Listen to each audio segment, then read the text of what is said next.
Okay, so today we're going to do a deep dive on contact centers.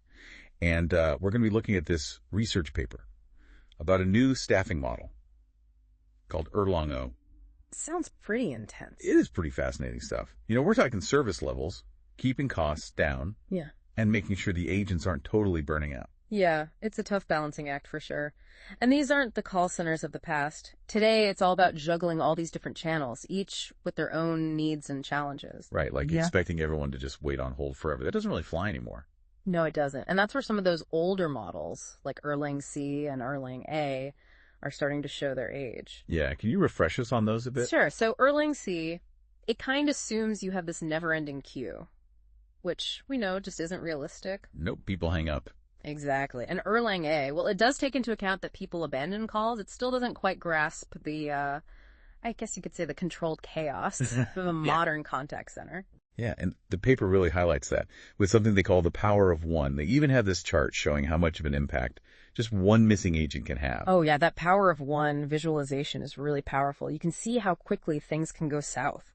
When you're even just one person short, service levels plummet. Wait times skyrocket. It's like this chain reaction. Exactly. One missing agent, and suddenly everyone's waiting longer, customers are getting frustrated, and that nice, neat schedule you had goes right out the window. Yeah. And it's not a gradual decline either. There's this cliff effect. It's like everything's fine, and then boom, you hit this tipping point, and service levels just fall off a cliff. Makes you realize how crucial that staffing buffer really is. So that kind of sets the stage for why we need something more dynamic. And that's where Erlang O comes in. Right. So Erlang O is designed to tackle those weaknesses head on. And the O stands for? Overhead. It's acknowledging the unpredictable. Realities of running a contact center. I like that. It's like the model is saying, hey, we get it. Unexpected things happen. And we're going to build that into the equation. Exactly. It's built for those fluctuations, the spikes, even shrinkage. Those planned and unplanned moments when agents are off the phones. It's about using real-time data to squeeze the most out of every minute. Okay, so let's break down these three pillars of Erlang O. We've got minimal interval variance, forecast volatility, and intraday shrinkage. What is minimal interval variance, or MV? So even with perfect forecasting, you're still going to have some natural variation in when calls come in. Makes sense. It's like trying to predict exactly how many leaves are going to fall off a tree in an hour. There's a pattern. But you're never going to be spot on. That's minimal interval variance. Got it. So how does Erlang O account for that wiggle room? It calculates a range around your forecast, kind of like setting upper and lower boundaries for how much that actual call volume might differ. Okay, so it's like a safety net for your staffing plans. You got it. But what about those times when the forecast is just completely wrong?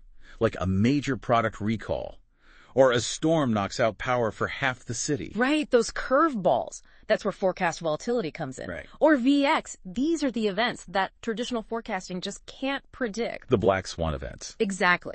So imagine you're analyzing a year's worth of data, looking at a specific time interval each day.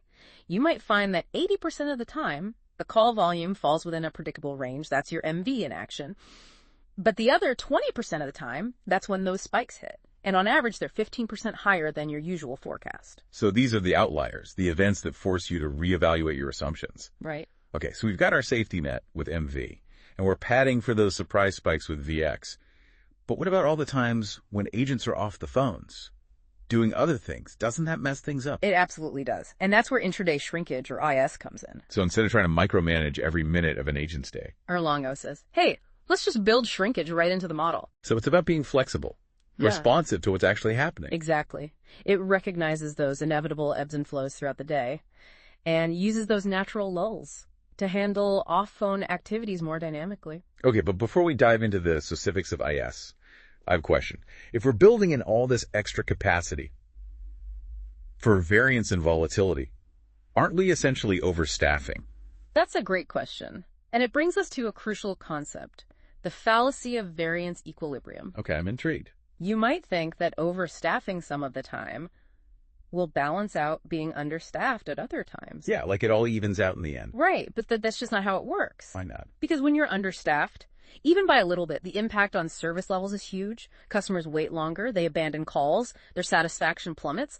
But when you're overstaffed, the benefit is much less pronounced. So the negative consequences of understaffing far outweigh the benefits of being overstaffed. Exactly. So how does Erlang O help us avoid falling into that trap? By acknowledging those fluctuations up front and building them into the model, it helps us strike that optimal balance between having enough agents available to handle those peaks without needlessly overstaffing during those lulls.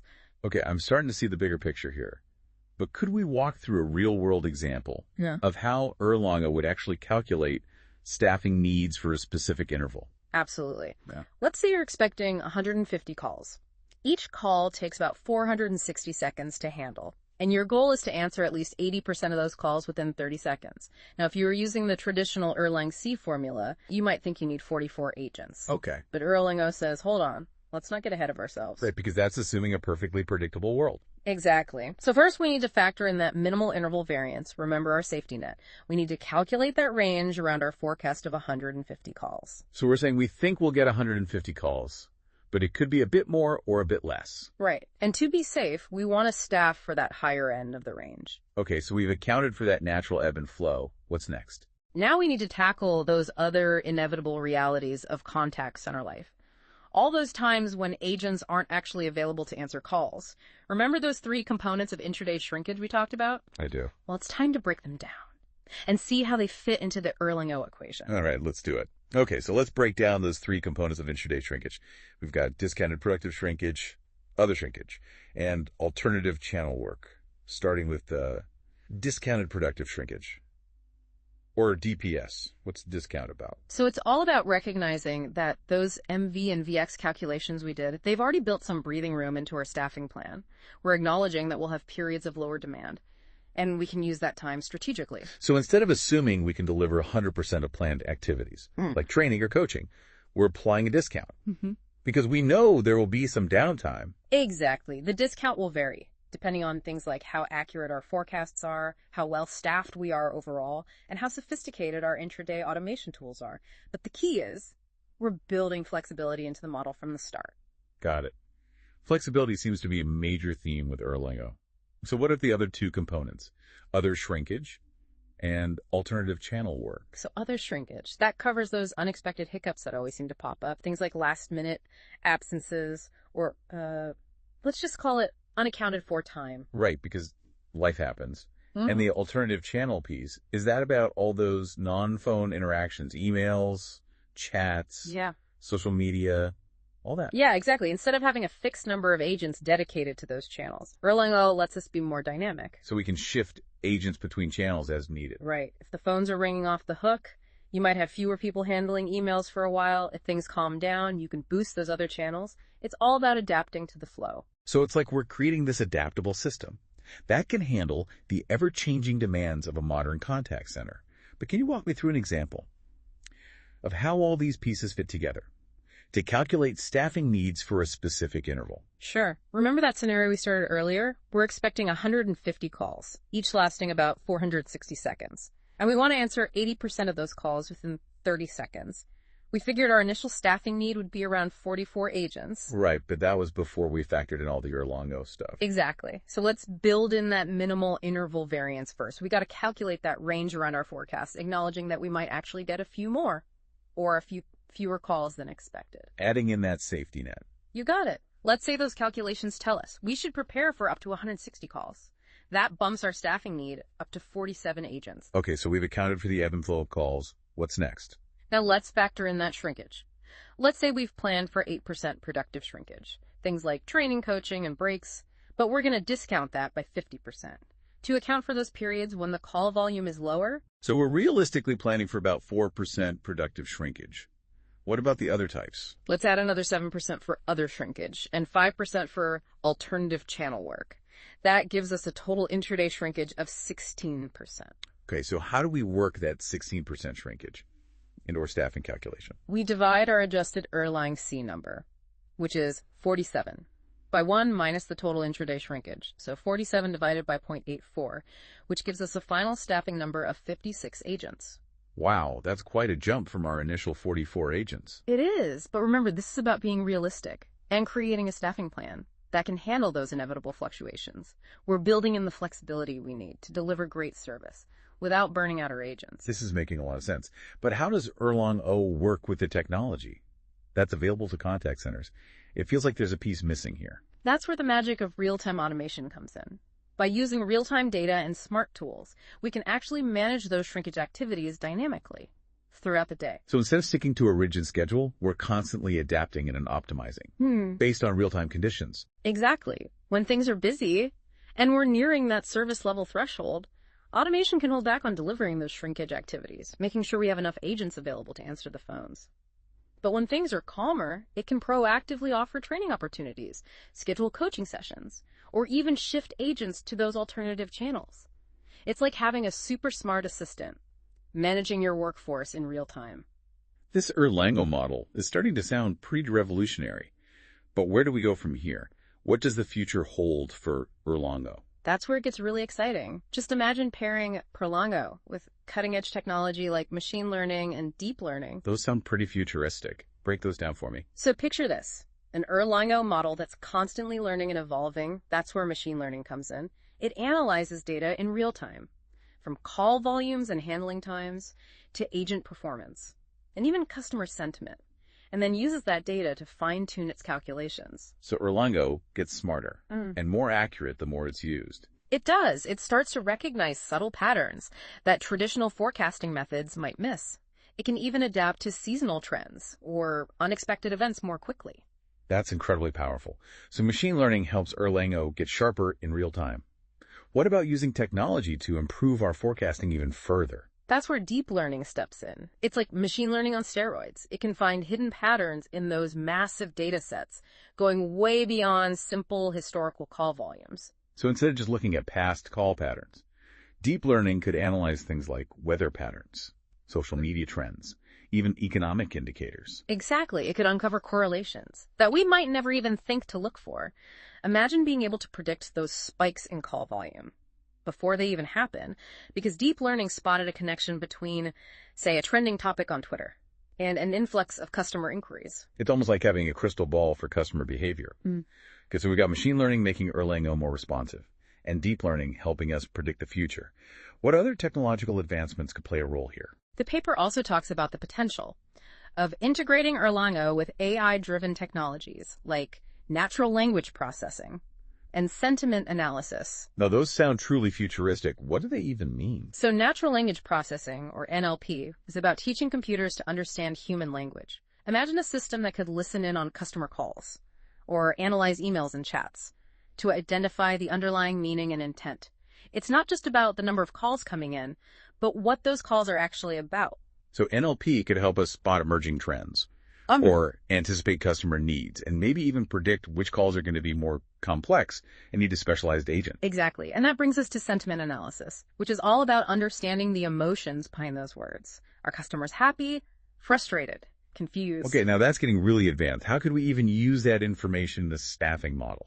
Well, if we can spot patterns in customer sentiment, we can anticipate potential changes in call volume or complexity. For example, if we see a sudden wave of negative sentiment on social media about a certain product, we might expect an increase in calls to the contact center. It's like being proactive instead of reactive. Instead of just waiting for the phones to start ringing, we can anticipate those spikes and adjust our staffing accordingly. So Erlang O is all about moving away from static planning and embracing a more dynamic data-driven strategy. That's a pretty big shift.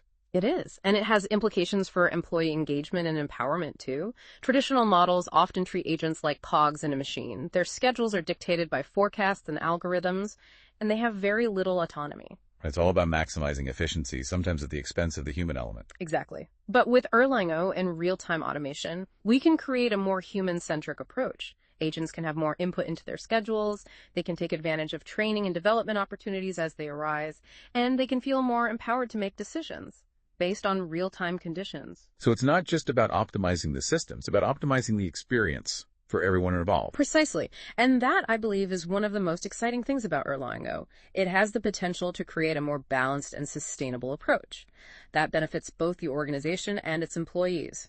And when employees are happier and more engaged, that translates into better customer experiences as well. It was a win-win-win. Oh, But before we get too carried away with all the amazing benefits of Erlang O, I want to bring us back to one of the core goals of any contact center, optimizing expenses.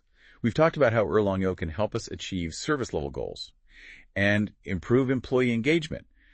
But does it actually save money? that's the million-dollar question. And while it might seem like Erlang O is adding more staff, with all those adjustments for variance and shrinkage, the reality is that it can actually lead to significant cost savings. But to understand how, we need to take a closer look at how it impacts the bottom line. All right, listeners, stay tuned. We're going to unravel the financial implications of Erlang O and wrap up our deep dive into this fascinating new staffing model. Okay, so does Erlang O actually save contact centers money? I mean, we've been talking about all this extra capacity for those unpredictable moments, factoring in shrinkage, all sorts of automation. It sounds pretty expensive. It's true you have to make some upfront investments, but the long-term savings can be pretty significant.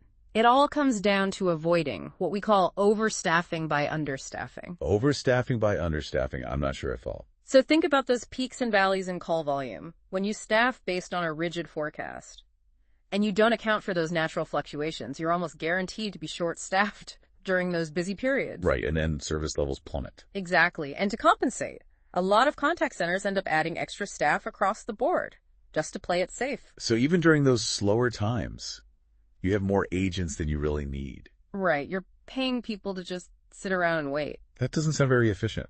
It's not, and that's where Erlang O comes in.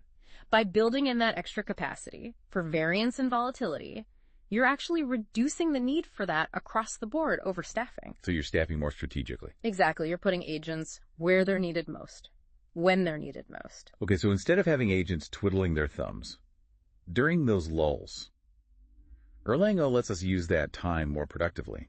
Right. Remember those three components of intraday shrinkage? Yeah. With Erlang O and real-time automation, we can strategically utilize those slower periods to deliver training, schedule coaching sessions, even shift agents to work on those non-phone tasks.